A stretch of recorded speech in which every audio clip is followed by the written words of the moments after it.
comment raviver sa flamme entrepreneuriale, à savoir que ce qu'on va voir dans cet épisode-là, voilà, ça peut s'appliquer au couple, ça peut s'appliquer à d'autres domaines de vie. Peut-être que tu es dans une phase où la flamme est éteinte, t'as plus trop la passion, t'as l'impression de errer. C'est vrai que quand on est dans ces phases-là, c'est assez désagréable, on a l'impression de perdre notre temps, on a l'impression de plus savoir où on va. Je te promets qu'après l'écoute de cet épisode, là, on va en faire un bon gros brasier de ta passion.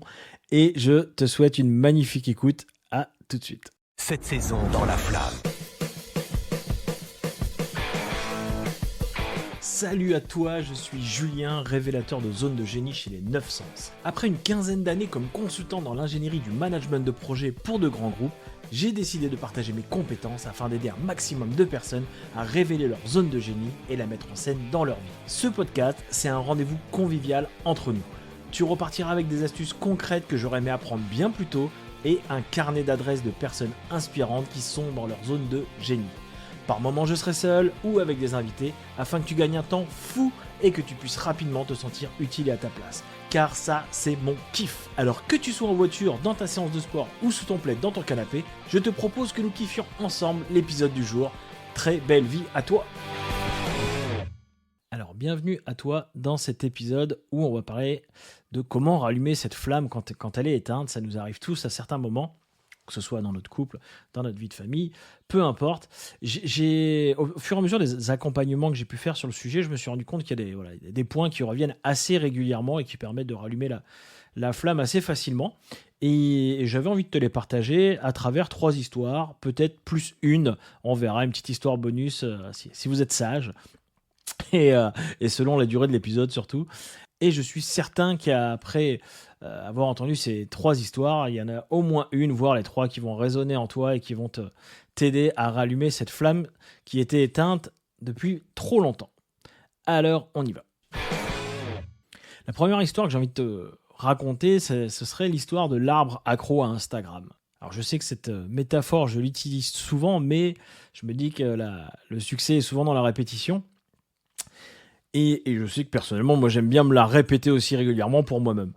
Donc c'est l'arbre qui est accro à Instagram. Alors imagine un arbre on est en plein hiver, tu vois, et il est en train de scroller, donc il a pris ses petites branches là, il est en train de scroller sur Insta, et puis il voit les copains, donc il voit son copain palmier qui est au bord de la plage, il voit son copain chêne qui peut-être a pris l'avion pour aller en Thaïlande en ce moment, peu importe, et cet arbre, il est en train de se dire « Ah putain, les mecs ils sont au soleil, ils ont des belles feuilles et tout va bien, et regarde moi en ce moment, mais oh là là, c'est pourri, j'ai pas de feuilles, je suis pas en train de grandir, ma vie elle est nulle. » Et il se met à se comparer voilà, aux autres arbres. Et sauf que ce qu'il voit pas à ce moment-là, c'est que lui il est dans une phase hivernale, sauf que le problème à ce moment-là, c'est pas que l'arbre a une vie pourrie, on est bien d'accord. Son problème à ce moment-là, c'est qu'il est en train de se comparer, même pas avec ses potes, il est en train de se comparer avec l'image qu'il se fait de ses potes à travers des réseaux sociaux. Donc, ce qui peut être intéressant quand on est dans des phases justement où la flamme elle est un peu éteinte, c'est de voir, tiens, c'est quoi la source en ce moment qui fait que je me compare? Parce qu'il y a de grandes chances que en fait, le problème n'est pas que la flamme soit éteinte, le problème et que l'on voit la flamme éteinte comme un problème. Et souvent, si on voit cette flamme éteinte comme un problème dans la période où on est, c'est probablement qu'on est en train de se comparer à d'autres personnes, peut-être à une version de nous-mêmes fantasmée, mais probablement qu'elle est alimentée par des images ou des histoires que tu entends autour de toi. Donc ce qui peut être intéressant déjà dans un premier temps, c'est d'identifier la source qui nourrit ça. Est-ce que c'est les réseaux sociaux? Est-ce que c'est tes groupes d'amis? Est-ce que c'est tes collègues de travail? Peu importe, mais d'aller identifier à quoi tu te compares en ce moment. Tu vois, j'ai été très, très malade, là, début 2024, j'ai chopé une belle saloperie qui m'a couché presque 1 mois et demi, j'étais alité pendant presque 1 mois et demi, et arrêté presque 3 mois. Et la première chose que j'ai fait, au bout des 2-3 jours où j'étais alité, ça a été de désinstaller les réseaux sociaux de mon téléphone, parce que je me suis rendu compte que du coup, comme j'étais cloué au lit et que je pouvais rien faire, je commençais à scroller, et puis même si c'était pas toute la journée, mais le peu de temps où je le faisais, c'est con, mais j'envoyais à mon cerveau des images de gens qui allaient bien, des gens qui étaient en voyage, des gens qui étaient en immersion, des gens qui faisaient ce que j'étais pas en capacité de faire sur l'instant T. Sauf qu'encore une fois, je me comparais pas à ce moment-là à leur vie. Je me comparais à un fragment de leur vie qu'ils avaient posté sur Instagram, tu vois. Et le pire, c'est que dans tout cela, il y a la plupart des gens, c'est soit des anciens clients ou des clients actuels, ou soit des amis, soit des confrères. Et en fait, bah, ce qui est rigolo, c'est que je connais pour la plupart leur vie à côté. Je connais aussi à quels endroits ils en chient. Je connais les difficultés qu'ils ont. Et malgré cela, tu vois, juste le fait de regarder les réseaux sociaux, bah, mon cerveau prenait en image et gardait en tête cette comparaison à un instant T. Et en fait, le fait de le répéter en scrollant, bah, c'est comme si tu envoyais plein d'images de comparaison à ton cerveau. Et donc, et c'était très drôle. C'est qu'au moment où j'ai désinstallé les applications de mon téléphone, je te jure que pendant une journée, et encore, je suis un peu gentil, j'allais dire même voir 2-3 jours, c'était dur, hein. J'avais l'impression qu'il me manquait quelque chose. Tu sais, là, mon cerveau, il avait plus sa récompense, là, il avait plus ses petits shoots ces petits shoots de dopamine là, et du coup, il me manquait quelque chose, quoi. Tu vois, comme si, oh là là, j'ai plus les réseaux, je suis en train de louper quelque chose, ma vie passe. On devient complètement ouf avec ce truc-là. Donc, regarde actuellement où est-ce que tu as une source de comparaison. La deuxième histoire que j'ai envie de te conter, c'est celle de l'extincteur mesquin. Alors, et derrière cet extincteur mesquin se cache un mot bien plus connu qui serait l'épuisement. L'épuisement, c'est quelque chose que souvent, il est très mesquin, on va pas le voir arriver, on va pas le sentir parce qu'il arrive doucement. Et il agit un peu comme un extincteur sur notre flamme parce que bah, nous, on a envie de rallumer la flamme, on a envie d'être énergisé, on a envie d'avoir la patate, de faire des choses qui nous animent. Sauf que lui, l'épuisement, il arrive derrière et tu vois, il met des petites pichenettes comme ça, qui fait qu'à chaque fois que tu crois rallumer un peu le feu, bah lui, il met une petite pichenette que t'as pas vue, mais il le fait discrètement, ce petit coquin. Et j'avais ma psy qui m'avait raconté à un moment dans ma vie, j'avais été la voir parce que j'étais dans cette phase-là, justement, vraiment épuisé, mais je m'en rendais pas compte. Et je disais, tiens, j'ai envie de rien, tout me fait chier, les gens me font chier. Enfin, c'était vraiment une phase où je peux te dire que la femme était bien éteinte, justement. Et elle m'avait conté, fait la métaphore du téléphone portable. Elle me disait, Monsieur Rudoir, vous savez, le téléphone portable, pour passer quand sa batterie passait de 100% à 80%, eh bien, ça prend 20%, on fait le calcul, ça c'est facile, hein. Et il faut la même chose pour passer de 20% à 0%. Dans les deux cas, c'est 20% de batterie. Sauf que dans le premier cas, pour passer de 100% à 80%, le téléphone il va fonctionner en ce qu'on appelle en mode nominal, c'est-à-dire que tout va fonctionner correctement. Et pourtant, pour passer de 20% à 0, là, il va se mettre en économie d'énergie. Tu as déjà dû le voir sur ton téléphone. Et ce qui fait que même les applis qui seraient les plus utiles, même les applis dont tu as le plus besoin, même les applis qui te donnent de l'énergie, elles vont se mettre en économie d'énergie. Parce qu'en fait, le téléphone, qu'est-ce qu'il te dit à ce moment-là? Il te dit non, mais là, il n'y a rien qui me donne de l'énergie, hormis me charger. Là, il me reste moins 20% de batterie. Là, il faut que tu arrêtes le téléphone et que tu me mettes en charge, en fait, si tu veux continuer. Et c'est la même chose avec notre corps, en fait. C'est-à-dire que quand on va être épuisé, on va avoir tendance à vouloir faire des choses qui nous donnent de l'énergie, tu vois, dire ah bah ouais, mais ça, normalement, ça me remonte en énergie. Bah ouais, mon bonhomme, mais t'es épuisé. Et là, en fait, ton corps, il est en train de te dire à ce moment-là, non, mais tu peux essayer de faire des trucs qui donnent de l'énergie, je suis fatigué. Là, en fait, il faut que tu me mettes en charge. Et pour les humains, pour se mettre en charge, il n'y a pas 50 solutions, c'est dormir et se reposer. Et alors, je sais alors attention, se mettre au lit avec le téléphone ou avec une série, c'est pas se reposer. Là, on est en train de réactiver le cerveau à donf. Et je sais, je suis le premier à le faire, hein. Il y a des moments où je me fais avoir tout seul. Mais il n'y a pas à chier, en fait. Pour recharger notre téléphone portable humain, faut dormir, en fait. Faut se reposer. Et dans ces phases d'épuisement, justement, on va avoir tendance à vouloir rallumer la flamme, forcer le destin, faire des choses qui nous redonnent la patate d'ordinaire. Sauf que si tu es dans une phase d'épuisement, en fait, là, ton petit extincteur mesquin, derrière, il va toujours venir mettre des pichenettes jusqu'à temps que tu te reposes. Et malheureusement, je sais, justement, ça nous amènera au troisième point tout à l'heure, je sais qu'on aimerait que ça se fasse vite dans ces moments-là, mais malheureusement, quand le corps il a besoin de repos, qu'il a besoin de sommeil, c'est pas va faire une bonne nuit, quoi. C'est que des fois, il va avoir besoin une semaine de sommeil réparateur, des fois 3 semaines, des fois un mois. Là, moi, je sors d'une phase, je te jure, j'ai tellement tiré sur le bonhomme que ça a mis plus de 3 semaines là, à ce que je retrouve un sommeil un peu de qualité, à me forcer à pas manger de viande le soir, à manger léger le soir, à essayer de pas trop regarder l'écran le soir, voire zéro, et me forcer à dormir. Je te jure, je me suis fait des nuits de ouf, de ouf. Et je disais, mais je comprends pas, attends, je dors, et je me réveille, je suis encore plus fatigué le matin. Bah ouais, mais en fait, là, le corps, il était épuisé, il avait besoin de se reposer. Et donc, tu vois, ça m'a fallu presque 3 semaines pour que ça revienne. Donc, deuxième point que j'aimerais que tu retiennes, si tu as vraiment l'impression que la flamme, en ce moment, elle est éteinte et que tu n'arrives pas à trouver pourquoi elle est éteinte, peut-être que simplement tu es épuisé et que tu as besoin de te reposer et que tu n'as pas besoin de chercher à rallumer la flamme en ce moment. Tu as besoin de te reposer. Et c'est pas mal de se reposer. Tout dans la nature se repose. Il ne peut pas y avoir d'été sans hiver.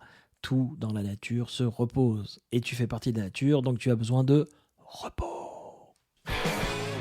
Ce qui m'amène au troisième point. Je vais te parler de l'histoire du feu pas magique du tout. Et derrière ce feu pas magique du tout, j'aimerais te raconter une histoire que je trouve géniale, qui est arrivée à une amie à moi l'autre fois quand on était chez elle.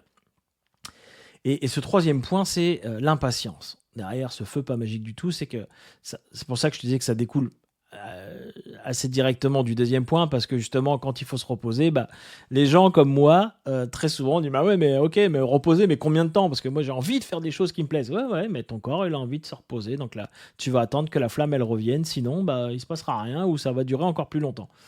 Et l'autre fois, on était chez une amie et on était en plein dans ce sujet-là. On discute, elle me dit j'ai vraiment la flamme qui est éteinte en ce moment, j'ai rien envie de faire. Et pourtant, son métier la passionne, mais même faire ça, elle procrastine, ça la saoule et tout. Et puis ça part un peu en coaching. Et au bout de quelques minutes, on met le mot sur ce qui se passe. Et elle est dans le deuxième point que je te disais tout à l'heure, c'est qu'elle est épuisée, clairement. Et au moment où on était en train d'en parler, on faisait les choses en même temps, elle était en train d'essayer d'allumer le feu dans son poêle à bois. Et elle pestait, parce qu'en plus son mari lui avait tout préparé. Il y avait le bois était bien mis, il y avait les allumes-feu, elle avait juste à allumer. Et donc elle allume, et ça veut pas prendre, et elle souffle dessus, ça veut pas prendre, armée d'allume-feu, ça veut pas prendre, et elle peste. Et au bout d'un moment, je lui dis, écoute, tu sais, des fois, je vois la métaphore arriver un petit peu, je dis, tu sais, des fois, faut laisse tomber, quoi. Laisse le feu faire son métier. Je vois bien que tu as envie qu'il y ait un beau brasier là dans les 5 secondes, mais en vrai, voilà, ça peut prendre du temps. Donc voilà, mets tes allumes-feu et puis viens, on va aller faire autre chose, quoi. Et donc nous voilà partis dans la cuisine et on commence à préparer le repas. Et là, c'était très drôle parce que je l'observe, elle commence à faire le repas et c'était très marrant parce que au fur et à mesure où elle faisait le repas, où elle cuisinait, son énergie changeait. Tu sais, elle chantait, elle dansait, elle bougeait, elle rigolait. Puis au bout d'un moment, je lui en fais prendre conscience. Je lui dis, tiens, c'est marrant, t'as remarqué que ton énergie, elle a vachement changé, là. Elle me dit, ah ouais, mais là, en ce moment, ça me fait du bien de cuisiner et tout, machin. Et tu sais, au fur et à mesure qu'elle le dit, elle prend conscience elle-même de ce qu'elle est en train de dire.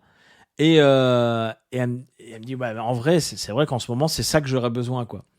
Et puis nous voilà de retour dans le salon. Et puis on revient dans le salon. Je lui dis, tiens, viens voir un peu ce qui se passe dans le salon, là. Et donc elle arrive. Et le feu, il y avait un brasier dans comment ça s'appelle, dans son poêle à bois. Elle me dit, oh non, voilà, il a fallu que j'aille cuisiner pour que le feu il se rallume, quoi. Et puis je lui dis, tiens, tu peux la redire cette phrase. Et elle me dit, ouais, il a fallu que j'aille cuisiner pour que le feu se rallume, quoi. Je dis, je sais pas, tu trouves pas qu'il y a une sorte de message de la vie, là? Elle me dit, ouais, grave. Et en fait, j'adore ce moment-là, c'était vraiment génial, mais l'impatience fait que souvent, quand on a envie que la flamme elle se rallume, on a envie qu'elle se rallume tout de suite. Mais comme je disais tout à l'heure, en fait, les bonnes choses, elles prennent du temps. Quand j'accompagnais mes équipes sur la planification, quand j'étais salarié, je disais souvent, parce que souvent les chefs de projet ils te disent oui, mais non, mais faut qu'on raccourcisse faut qu'on raccourcisse le délai, gna gna gna. Sauf que il y a un moment, en fait, une femme enceinte, elle met 9 mois à coucher. T'as beau mettre 10 femmes enceintes, ça mettra toujours 9 mois. En fait, il y a des délais incompressibles. Et c'est comme dans la nature, c'est pas parce que tu tires sur l'herbe qu'elle va pousser plus vite. Et là, des fois, en fait, notre impatience fait qu'on a envie que la flamme, elle se rallume immédiatement. Sauf que en fait, si elle se rallume pas, c'est peut-être qu'il y a une raison. En fait, peut-être que pour se rallumer, tu as besoin d'aller faire autre chose. Tu as besoin d'arrêter d'insister sur ce que tu es en train de faire. Parce que ce qui se passe dans ces moments-là, c'est qu'on ne voit pas par quoi le remplacer en fait. On ne voit pas par quoi remplacer ce qu'on essaye de faire et qui ne marche pas. Là, tu vois, le fait qu'elle aille juste cuisiner, et c'était trop drôle, mais tu aurais vu son changement d'énergie, c'était un truc de fou. Mais le fait qu'elle aille cuisiner, en fait, pour elle, comme c'est pas quelque chose de rentable, de productif, qui est bon pour son entreprise, elle voit pas en quoi ça rallume la flamme. Sauf que là, tout son corps venait de lui dire en live, regarde, en ce moment, tu as besoin de ça. C'est pas la flamme entrepreneuriale que tu as besoin de rallumer à ce moment-là. Là, ce que tu as besoin en ce moment, c'est de faire des choses qui te plaisent. Et ce qui te plaît, c'est ça en ce moment. Donc, fais plus de ça. Et ça a été vraiment, vraiment un moment très, très rigolo. Donc, méfie-toi de ton impatience.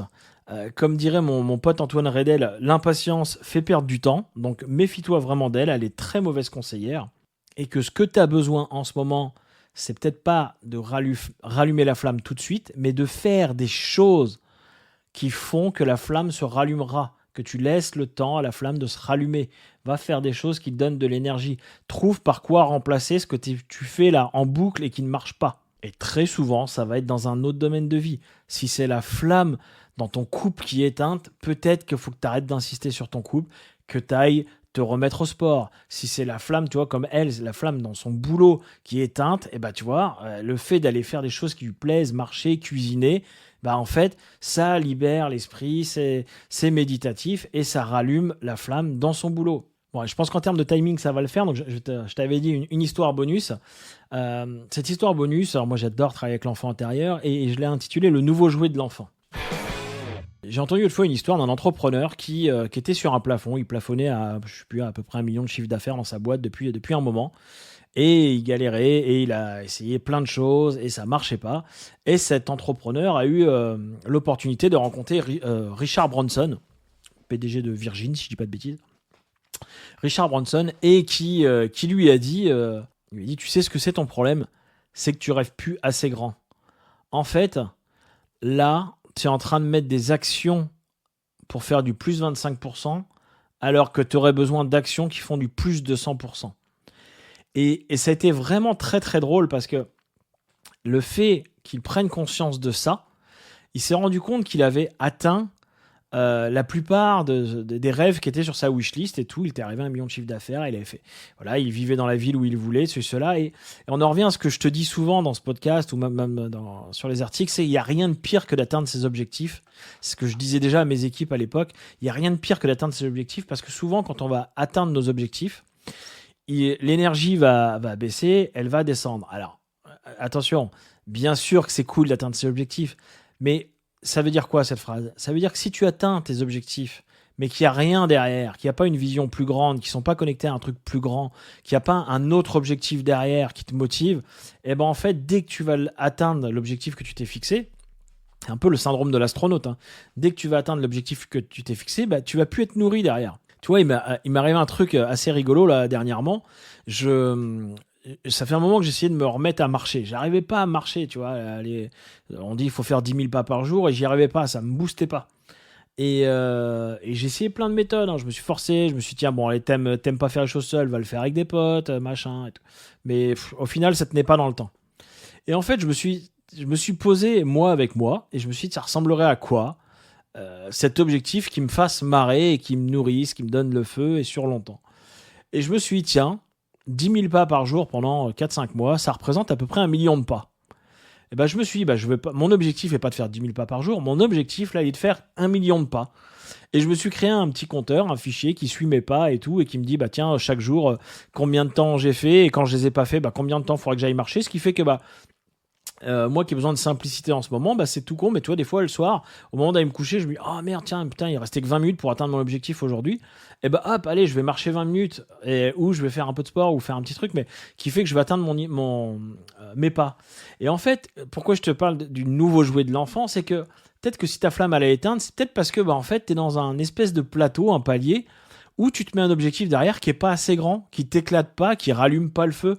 Peut-être que tu as besoin d'un objectif qui te foute la niaque, un truc long terme, un objectif à 10 ans. Tu vois, je sais pas, demande-toi, c'est quoi ton prochain combat? Ou est-ce que là, en ce moment, tu es en train de mettre des actions à 25% alors qu'il faudrait mettre des actions à 200%? Ou est-ce que, en fait, par rapport à ton objectif que tu viens d'atteindre, il faudrait que tu fasses un x5, un x10, un truc qui te mette la niaque? Tu vois, ce serait quoi le truc en ce moment qui fait que pour craquer ce code-là, il t'aurait besoin de toute ta vie, tu vois. C'est un combat que tu mènerais toute ta vie. Où est-ce que tu as envie de mettre l'énergie en ce moment là-dessus, tu vois? Un truc qui vient vraiment, vraiment rallumer cette flamme. En gros, le nouveau jouet de l'enfant, c'est trouve-moi un nouvel objectif qui a du sens pour toi. Quelque chose qui te foute la patate. Peut-être que tu es en mode pense petit en ce moment et que c'est pas ce que tu veux. Tu as envie d'un truc qui te foute la niaque, tu as envie un truc qui te foute le ressort dans les fesses le matin quand tu sors du lit et qui te donne envie de mieux manger le soir pour gérer ton sommeil, pour avoir la patate le lendemain matin. Tu as besoin d'un truc, tu manques de sens peut-être en ce moment.